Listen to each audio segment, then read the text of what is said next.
Во 8 часот голем дел од Македонија на аутро посветуваме на една од најактуелните теми во овој период од годината, аерозагадувањето. Имено најголемиот извор на загадување на воздухот потекнува од огревното дрво. Покажаа резултатите од истражувањето на изворите во 5 општини: Куманово, Гостивар, Струмица, Кавадарци и Струга. Ова е анализа на Универзитетот Гоце Делчев во соработка со Министерството за животна средина, UNDP и општините, поддржан од Шведска. Резултати и проект кој ќе служи како пример за тоа како можеме да преминеме од идентификување на изворите на загадување до преземање конкретни чекори за нивно решавање, што е неопходно во контекст на намалувањето на загадување и превенција на болести и смрт како најдиректна последица од истото. На оваа тема утрово во Македонија на аутро разговараме со Александра Димова Манчевска од UNDP и Дејан Мираковски, ректор на Универзитетот Гоце Делчев во Штип. Добро утро и добре ни дојдовте. Професоре, ќе започнеме со вас. Многу студии низ годиниве се направени токму на оваа тема, пошто конкретнава се разликува од останатите? За жал немаме многу студии на оваа тема, односно немаме многу научни студии или бројот на публикации на оваа тема е многу мал. Конкретно ова е една од првата беше во градот Скопје, урбаната зона, а сега направивме во внатрешноста, односно во други 5 градови, и разликата во однос на тоа што беше во првата, веројатно имаме подобрени прагови на детекција, поквалитетни податоци обезбедивме и вклучивме дополнително анализи на поврзаноста помеѓу метеоролошките фактори и концентрациите на аерозагадување, односно брзина на ветер, правец на ветер, за да се одреди дали имаме загадување локално од блиските извори или загадување од подалечните извори. Еден цел сет нов на анализи, но тоа е стандардна постапка пропишена од Европската, или има препораки од Европската комисија, од Истражувачкиот центар на Европската комисија, и ние мора да ги следиме тие препораки, така што сите студии беа изработени согласно препораките на GRC. Резултатите се загрижувачки и освестувачки од друга страна. Ние на тема огревно дрво зборуваме низ годиниве, односно предпоставуваме дека е еден од најголемите извори на аерозагадувањето, и оваа студија тоа го потврди, дека токму огревното дрво е еден од најголемите виновници за оваа состојба со загадувањето на воздухот. Така е. Помеѓу граѓаните има едно ехо, се идентификуваат различни извори, кој е загадувач, кој не е загадувач. Да прашате од прилика 10 граѓани, најверојатно 5 различни одговори ќе добиете. Затоа се решивме да започнеме со едни вакви активности, UNDP, со финансиска поддршка на Шведска и во партнерство со Министерството за животна средина. Во 2020 година започна истражување на квалитетот на воздухот заедно со Универзитетот Гоце Делчев за Скопје. И таму резултатите беа горе-доле слични, како што се потврдија резултатите во новите 5 града, каде што се правеше истражувањето, во Кавадарци, Струмица, Струга, Тетово, Гостивар и Куманово. Дефинитивно во грејната сезона, за време на грејната сезона, загревањето со биомаса е главниот извор на загадување. Транспортот се јавува во текот на целата година, со зголемен интензитет за време на летната сезона, а во Гостивар, например, имаме интересен наод, за тоа предпоставувам и професорот може повеќе да каже, каде што прашината е еден од главните извори на загадување. Резултатите не беа изненадување, но можеме да кажеме дека се одлична основа за превземање на идни конкретни мерки за решавање на проблемот. Истите беа презентирани деновиве, па што велат надлежните? Што како активности мерки ќе произлезе од сето ова што го имаме како резултат? Во соработка со овие 5 општини имаме направено договор во смисла да се селектираат на граѓански форуми одредени мерки. Значи, граѓаните одлучат кои мерки предложени од страна на експертите се најсоодветни за нивните општини. Општините ќе кофинансираат сите по 10 милиони денари и на таа сума UNDP ќе дополни средства од прилика слична вредност и ќе се имплементираат одредени урбанистички или технички мерки кои што вклучуваат замена на системи за грејење, за загревање во јавни објекти, зголемување на енергетската ефикасност на јавните објекти, креирање на нови зелени површини, креирање на велосипедски патеки. Значи, тоа е сетот на мерки кои што ние би сакале и би можеле да го поддржиме во рамки на тие активности, се со цел намалување на загадувањето на воздухот.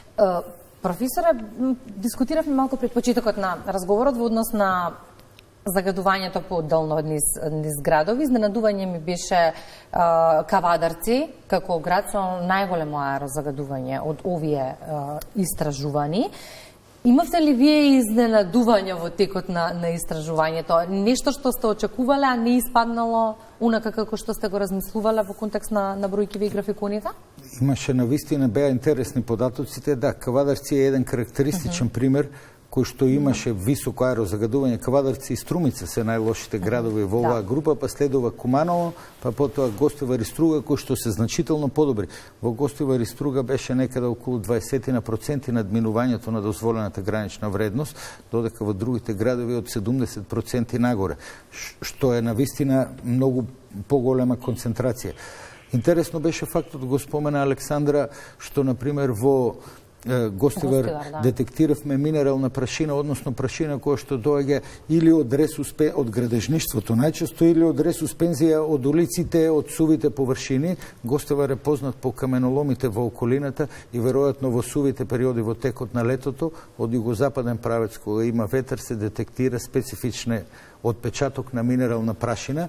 Тоа беше за нас изненадување, не го очекувавме. Не ни размисливме дека може да има таков ефект. Од друга страна, генерално изворите што беа детектирани се слични и со Скопје.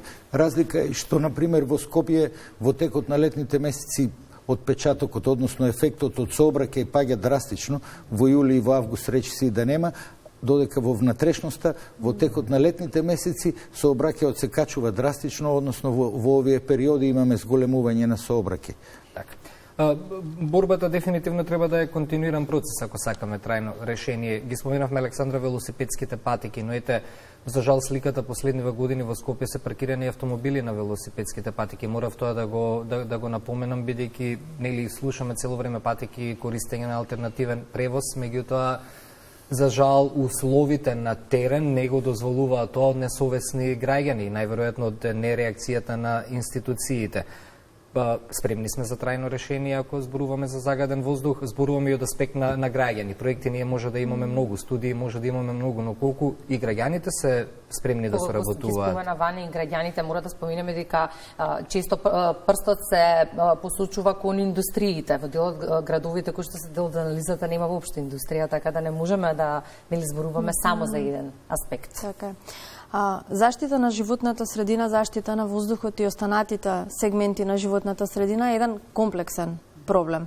Значи, ние мора да имаме еден интегрален, сеуфатен пристап кога сакаме да решаваме одредени проблеми за заштита на животна средина.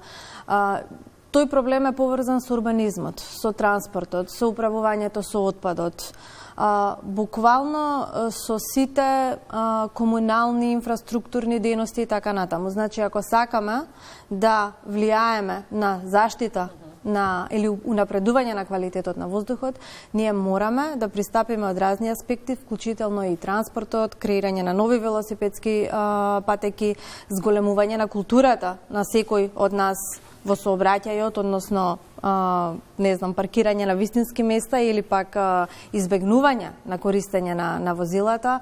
Јавниот транспорт мора да се унапреди, така да буквално имаме многу за работа за да стигнеме до тоа што го сакаме. Бидејќи кога беше ковид пандемијата, видовме дека во голема мера, сега не може би кон целосно трајно решение, меѓутоа сообраќајот влијаеше во голема мера на квалитетот на воздухот, посебно во овие градови. Имаше некои краткотрајни истражувања тогаш. Затоа и го поставив прашањето. И ние како граѓани можеме да придонесеме. Но да не биде се и краткотрајно. Оваа студија е одлична подлога за активности кои на долг рок може да го решат проблемот. Постојано кога зборуваме за аерозагадувањето, се некако во фокусот ни се краткотрајни мерки што може повремено да делуваат. Ова е одлична подлога за стратешко решение на долг рок. Па тоа е и идејата генерално, нашиот пристап во UNDP е таков да имплементираме сет на научни активности кои што ќе не доведат до резултати каде што нема да имаме дискусија дали навистина е така или не е така, затоа што бројките, податоците, информациите го покажуваат тоа на научна основа.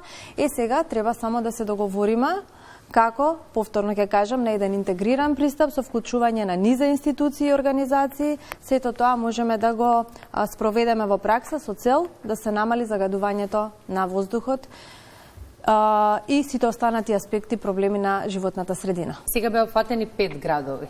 Професора, има идеја да продолжи целиот овој концепт? Предпоставувам дека ќе се анализира на ниво на држава, нели? Ако сакаме да имаме перманентни мерки и да имаме резултати, веројатно ќе треба да продолжиме со истражувањата, да ги проверуваме со преку истражувањата дали добиваме некаков резултат од тоа што го имплементираме.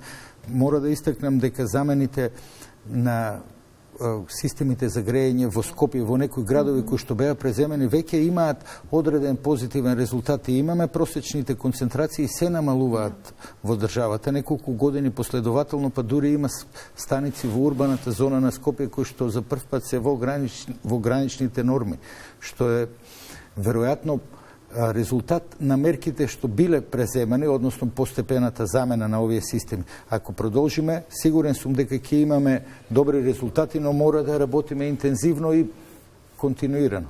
Така. И морам да прашам, бидејќи имавте средба со надлежните, го представивте се во ова на што работевте, нивната реакција бе охрабрува во поглед на конкретни мерки? Наши партнери се Министерството за животна средина во конкретниот случај просторно планирање и самите 5 општини.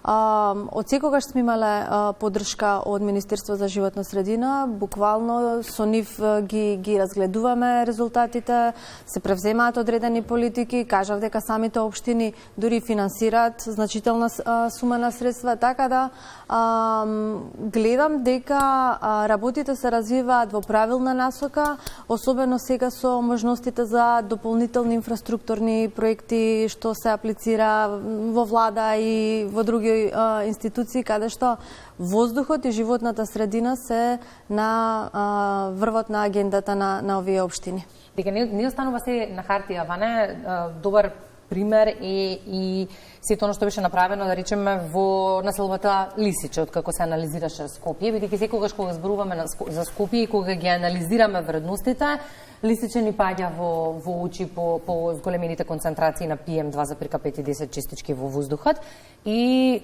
тука не остана се само на хартија. Така. Се сеќавам, еден проект имаше за енергетско ефикасни домови, колку исто тоа придонесе конкретно за Лисиче, колку тоа придонесе кон предпоставам исто. UNDP повторно со финансиска поддршка на Шведска и во случај во соработка со општината Аеродром, на 129 домаќинства во Лисиче им беше заменет системот за загревање, меѓутоа исто така беа спроведени дополнителни мерки за енергетска ефикасност, за изолација, поставување на нови прозорци и врати, баш се што може да заштеди потрошувачка на енергија.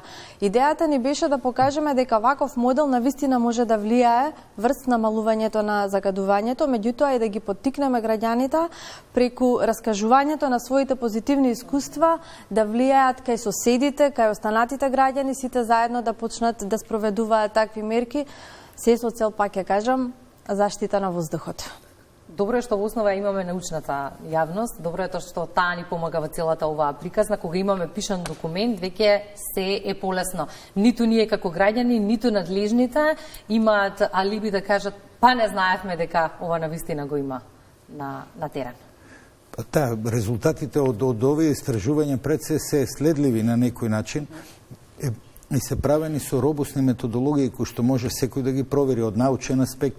Резултатите исто така се публикувани во меѓународни списанија. Целото ова е солидна основа да се дефинираат мерки кои што ќе пружат најсоодветни резултати веројатно во најкраток рок. Чекаме мерки и чекаме резултати, а за тоа ќе анализираме и во периодот кој што следува. Благодарам за гостувањето и ни дадовте одличен вовед во темата на која што зборуваме денеска.